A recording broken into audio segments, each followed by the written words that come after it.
Bismillahir Rahmanir Rahim. Let us continue with our tafsir of Surah Al-Baqarah. Bihawlillahi wa quwwatih. We are on ayah number 194.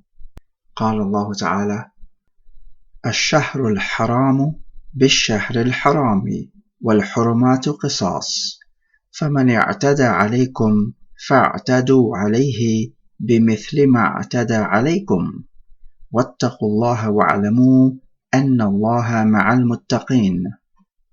You will remember we have just finished talking about the permission to fight the mushrikeen, and in particular the permission to fight them even in the haram, and that's on the condition that they fight you in the haram, so that they would be desecrating the sanctity of the haram. So you can take revenge, which is retaliation, but you cannot initiate hostilities. And in this ayah, he speaks about the sacred months and fighting in the sacred months. So when Allah says Ash-Shahrul Haram, the sacred month, Bish-Shahril Haram is for the sacred month. This may be difficult to understand at first, but what this refers to is that if you are attacked in the sacred month, you may retaliate in the sacred month. And you do not need to say, oh, but this is the sacred month, we are not allowed to fight. No, you are allowed to fight if it is in retaliation. What you're not allowed to do is to initiate hostilities.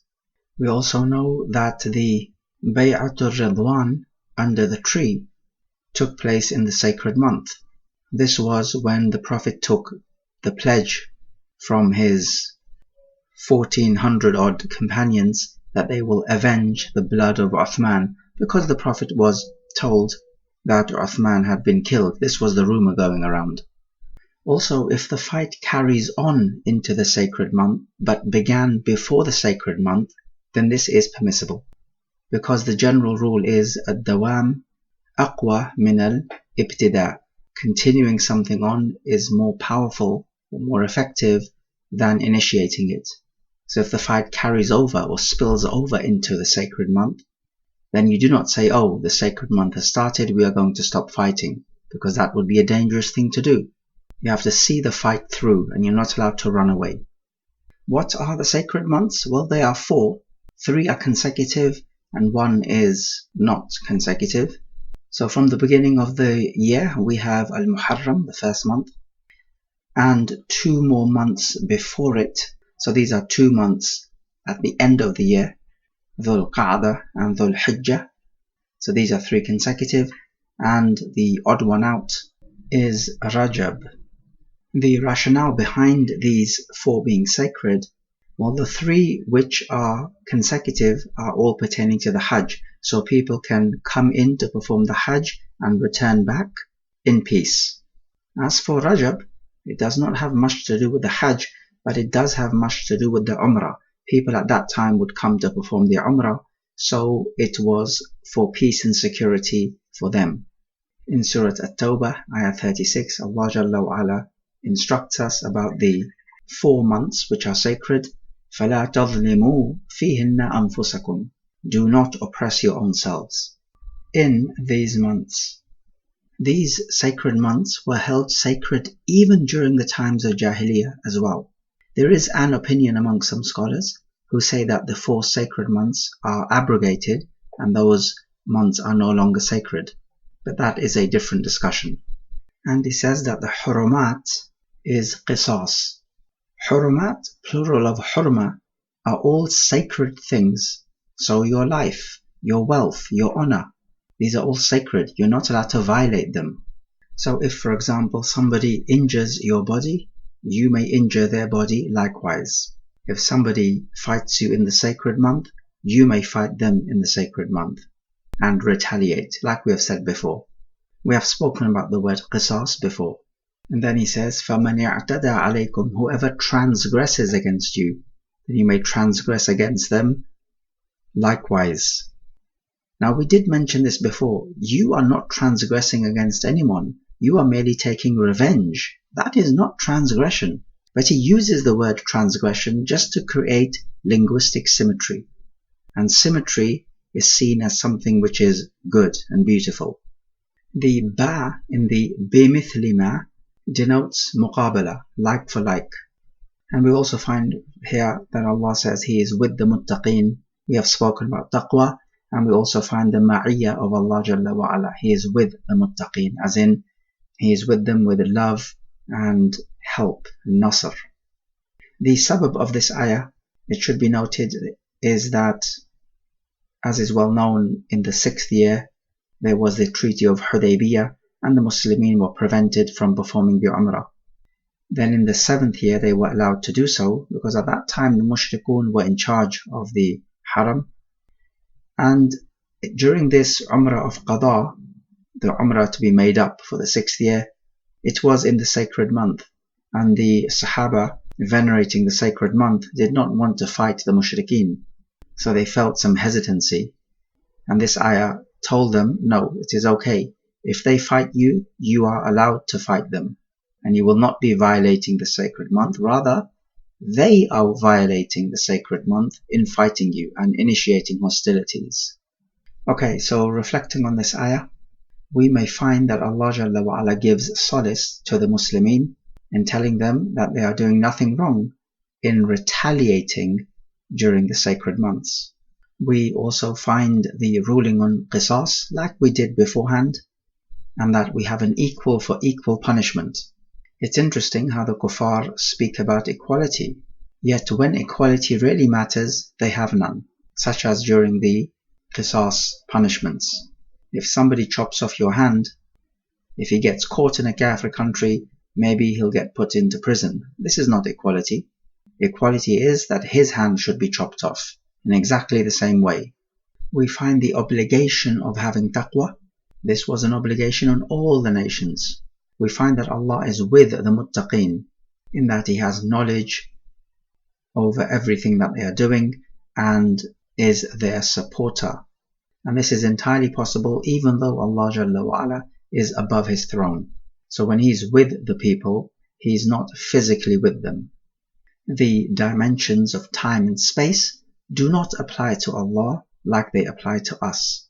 So we must not fall into the typical error of making an analogy between humans and Allah.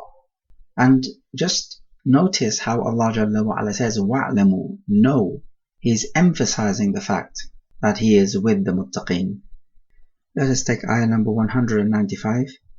وَأَنْفِقُوا فِي سَبِيلِ اللَّهِ وَلَا تُلْقُوا بِأَيْدِيكُمْ إِلَى التَّهْلُكَةِ وَأَحْسِنُوا إِنَّ اللَّهَ يُحِبُّ الْمُحْسِنِينَ.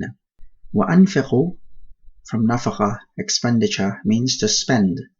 فِي سَبِيلِ اللَّهِ, in the way of Allah. So in those causes which will please Allah Jalla wa Ala, such as funding the mujahideen. وَلَا تُلْقُوا from alqa yulqi, to throw. بِأَيْدِيكُمْ, with your hands. إِلَى, to. تَهْلُكَ from halak, destruction. So it means do not throw your own selves into destructions using your own hands.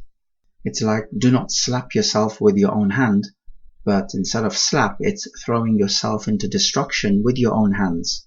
It would be different if you were thrown into destructions at the hands of the enemy. But why would you want to throw your own selves into destruction using your own hands? That is just silly. Okay, so we understand the words, but still there remains a question. How does one throw themselves into destruction? Well, this could be done in various ways. The context of this ayah is about spending in the way of Allah. So throwing yourselves into destruction would be when you do not spend in the way of Allah. And this is the context of the ayah. However, we also have another narration in the Sunan where Abu Ayyub al-Ansari said to the people that throwing yourself into destruction means leaving off fighting in the way of Allah. And his explanation does make sense. If the Muslimun stop fighting in the way of Allah, they are throwing themselves into destruction because the kuffar will take over their lands. But also it can mean other things, such as exposing yourselves in dangerous environments. For example, driving a car without a seatbelt. That's exposing yourself to danger. Riding a motorcycle without a helmet. Going mountain climbing without proper gear and safety measures. and so on. And then he says, وَأَحْسِنُوا, do good. Do good how exactly? Well, when you're worshipping, do it well. When you are dealing with others, do it well. Allah has ordained al-ihsan in all matters. Ihsan can be defined by the text of the Sharia, and if not, it can be defined by the customs of the people as long as it does not contradict the text of the Sharia. Inna Allaha yuhibbul muhsinin, that is clear. Okay, what can we pick up from this? We pick up the obligation of spending in the way of Allah, such as giving your zakah and giving charity to near kindred and those who are needy, and all sorts of avenues are spending in the way of Allah. Anything that will please Allah, that will help to raise His word, and so on. He does not actually say how much should be spent, and we may say that a reasonable amount in accordance with your means should be spent, because we always undertake a middle ground. And this is from ihsan. We take the prohibition of throwing your own selves into destruction and exposing yourselves to destruction, and we explained what that means.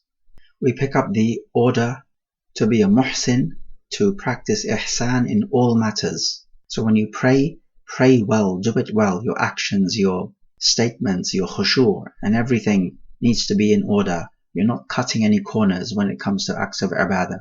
Acts of mu'amalat, dealings with other people. Again, be professional, be clinical, not cutting any corners, being honest and transparent. And with your relationships, make sure you practice them well. Ihsan is prescribed in literally everything you do, with every breath you take, with every eye blink you make. And finally, we can also pick up that Allah loves certain types of people, such as the muhsinin, which means He does not love certain other types of people, those who are not muhsinin, those who are kuffar, and sinners and evildoers and oppressors. And this love of Allah is real, literal love, befitting to His divine nature.